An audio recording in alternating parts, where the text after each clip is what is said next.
Salut à tous, bienvenue sur la chaîne Banque et FinTech. Je suis Guillaume et je compare, je synthétise et je teste des banques et des FinTech pour que votre portefeuille bancaire puisse avoir les frais les moins chers possibles du marché. Donc aujourd'hui dans cette vidéo, nous allons donc parler de la sécurité sociale. Et oui, pourquoi la sécurité sociale? Nous allons donc en parler puisque vous êtes nombreux à partir vers des FinTech néobancaires étrangères ou à ouvrir un compte étranger. Et vous avez un RIB qu'on appelle maintenant IBAN, qui est tout à fait l'équivalent du RIB étranger et qui pour vous est discriminé par certains secteurs, comme par exemple pour vous qui considérez cela comme une discrimination, la sécurité sociale. Il faut savoir que la sécurité sociale ne discrimine pas votre RIB, et oui, ne discrimine pas du tout votre RIB étranger. Puisque quand vous allez tout de suite maintenant, puisque depuis un certain temps, depuis 2020, on nous impose de tout faire par Internet, qui avant encore Internet, on pouvait se débrouiller et encore se déplacer. Maintenant, on est obligé de tout faire par Internet ou presque. Il faut savoir que Internet, c'est bien, c'est beau, c'est magique, on a tout à portée de main, mais on ne peut pas tout vraiment faire avec Internet. On a encore besoin de se déplacer pour pouvoir faire ces documents. Vous allez donc, première chose faire, c'est vous rendre sur le site amelie.fr pour pouvoir insérer votre IBAN et vous dire ça y est, c'est bon, mon IBAN est pris en charge, je n'ai plus besoin de m'en occuper. Mais malheureusement, ça arrive là. Et là, vous n'avez que deux solutions proposées sur le site amelie.fr, le fameux IBAN français ou le fameux IBAN monégasque.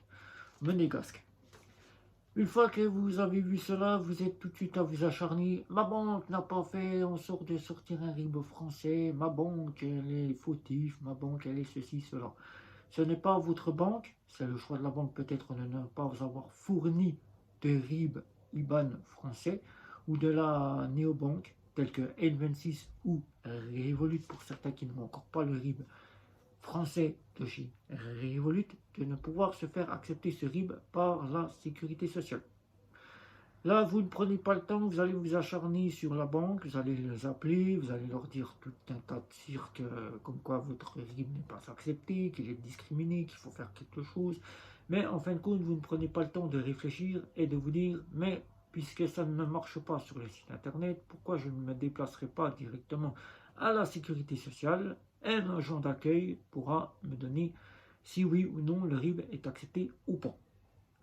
La sécurité sociale ne discrimine pas le RIB, puisque nous en avons fait donc part de notre expérience, puisque nous avons déposé notre RIB lituanien de chez Revolut à la sécurité sociale. Il est pris en charge, mais il ne faut pas tout de suite s'acharner sur le site internet et de se dire ça y est, c'est fini, je suis discriminé, je n'ai plus qu'à chercher une banque qui me donne un RIB français. Non, maintenant, depuis fin 2021, tous les acteurs ont une obligation d'accepter ou presque le fameux IBAN étranger. Si ce n'est pas le cas, ils peuvent se voir infliger une amende parfois avec une peine de prison, mais qui peut aller jusqu'à 3 ans de prison et 75 000 euros d'amende. Voilà. Donc les discriminations se font de moins en moins, même s'il y en a encore. Certains peuvent encore vous causer des petits soucis, mais de moins en moins discriminent les RIB tels que chez N26 ou de chez Revolut pour ne citer que cela.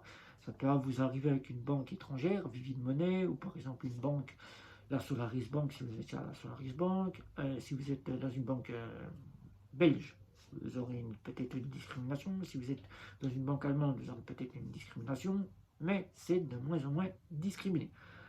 Là, dans cette vidéo, nous allons donc vous donner la fameuse explication, et là, il faudra bien prendre en considération cette vidéo pour vous faire accepter ce RIB. Nous l'avons donc vécu, et nous savons donc comment bien faire accepter ce RIB à l'après de la sécurité sociale. C'est un peu désespoir pour vous de se dire mais pourquoi le site internet? Ça c'est encore une histoire de la sécurité sociale qui n'a pas mis à jour et qui ne mettra peut-être pas à jour son site internet pour qu'on puisse faire accepter les fameux IBAN étrangers. Pour cela, c'est très simple. La première fois, si vous n'avez pas passé par ce système-là, vous ne pourrez donc pas savoir ce qu'il vous faut pour faire accepter ce fameux RIB auprès de la sécurité sociale.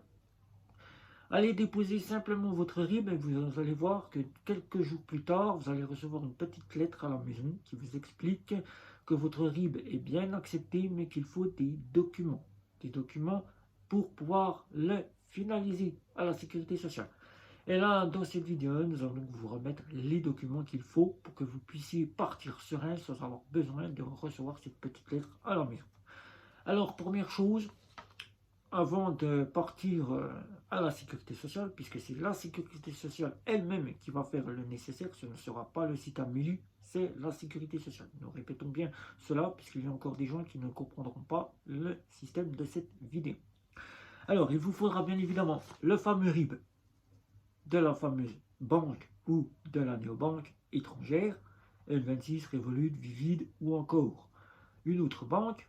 Pour ceux qui ont le RIB français chez Revolut, il n'y a pas de souci, c'est accepté, mais ceux qui ont le RIB LT fera le fameux RIB. Ensuite, il vous faudra des documents. Quelques petits documents, pas très embêtants, mais il faudra bien les avoir en portée de main. Une copie de votre carte d'identité. Une copie de votre carte vitale. Carte vitale que vous voyez ici.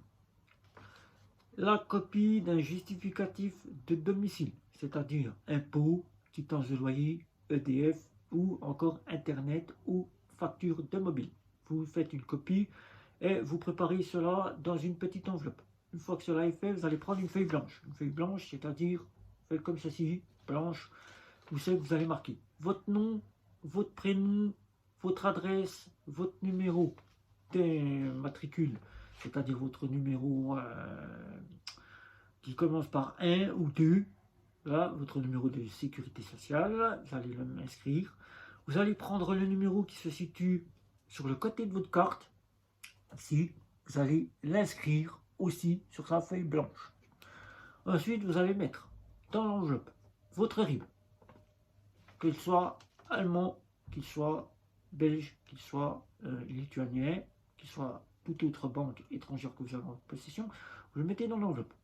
Vous mettez votre copie de carte d'identité dans l'enveloppe. Vous mettez votre justificatif de domicile dans l'enveloppe. Vous mettez votre copie de la carte vitale dans l'enveloppe. Vous fermez et vous allez directement déposer ceci dans la boîte aux lettres de votre caisse d'assurance maladie. Si vous ne déposez pas dans la caisse d'assurance maladie votre lettre, vous pouvez l'envoyer par la poste avec un timbre, mais pour éviter de payer les frais du timbre, eh bien, je vous invite à vous déplacer directement et à mettre les documents dans l'enveloppe. Si vous n'avez pas d'enveloppe, la sécurité sociale pourra vous en fournir une. Vous mettez tout ça dans l'enveloppe, vous fermez l'enveloppe, vous mettez dans la boîte aux lettres et vous attendez quelques jours. Qu'est-ce qui va se passer quelques jours suivants? Quelques jours suivants, vous allez recevoir un courrier chez vous vous annonçant que le fameux IBAN est bien pris en compte, que les documents que vous avez fournis sont bien été étudiés, que vous êtes bien la personne auquel vous remettez le RIB, et que tout est bon, la sécurité sociale aura pris en charge. N'attendez pas 48 heures comme sur le site internet de chez Amélie, où là, il suffit tout simplement de mettre l'IBAN français ou monégasque, et là, il est pris en charge 48 heures après. Il faut attendre au moins une quinzaine de jours pour pouvoir être accepté auprès de la sécurité sociale. 15 jours, voire un petit peu plus, suivant le temps de la sécurité sociale, et cela est pris en charge. Donc c'est facile, c'est très simple, quelques documents suffisent, une enveloppe, vous mettez tout dans l'enveloppe et vous allez à la sécurité sociale, dans la boîte aux lettres, vous glissez et le tour est joué. Votre fameux RIB est accepté. Nous, on a fait ce petit système que vous pouvez tester pour avoir confirmation de tout ce que vous a donné dans cette vidéo. Vous mettez simplement votre RIB dans une enveloppe, vous le déposez sans avoir mis les documents. Vous verrez, quelques jours plus tard, vous allez recevoir un courrier. Si vous ne répondez pas au courrier, attendez au moins 15 jours supplémentaires. Un agent vous appellera, vous confirmera que le RIB est bien accepté et vous demandera de bien vouloir envoyer les documents. Si les documents, vous les avez préparés, vous aurez juste à les remettre dans l'enveloppe et à les poster en sécurité sociale ou par la poste. Et là, c'est bon, votre RIB est accepté. Voilà. Donc nous répétons bien, parce qu'il y en a encore dans certaines vidéos qui viennent encore nous voir et qui ne comprennent pas la vidéo. Votre RIB, bien qu'il soit allemand, qu'il soit belge ou qu'il soit lituanien, vous le préparez. Votre copie de votre carte vitale, la copie de votre carte d'identité, la copie du justificatif de domicile. Sur une feuille blanche, vous notez votre numéro d'immatriculation, c'est-à-dire votre numéro de sécurité sociale. Vous mettez le numéro de la carte vitale qui se situe sur le côté. Vous mettez votre nom, votre prénom, votre adresse et vous postez le tout dans l'enveloppe que vous envoyez à la sécurité sociale ou que vous déposez directement et ça sera bien pris, plus en charge, plus rapide si vous le déposez. Voilà. Donc si vous avez des questions, n'hésitez pas, c'est sous la vidéo. N'hésitez pas à liker, à partager, à nous retrouver sur les réseaux sociaux, à vous abonner à la chaîne parce que je sais qu'il y en a qui s'abonnent pas et qui regardent à moitié les vidéos. On aimerait bien savoir si vous êtes satisfait de notre travail, si vous souhaitez continuer à nous suivre ou pas. Et sur ce, les communautés Facebook et Twitter que nous avons ouvertes spécialement pour vous. Et sur ce, c'était Guillaume pour cette toute nouvelle vidéo. Je vous dis à la prochaine. Ciao, ciao, ciao.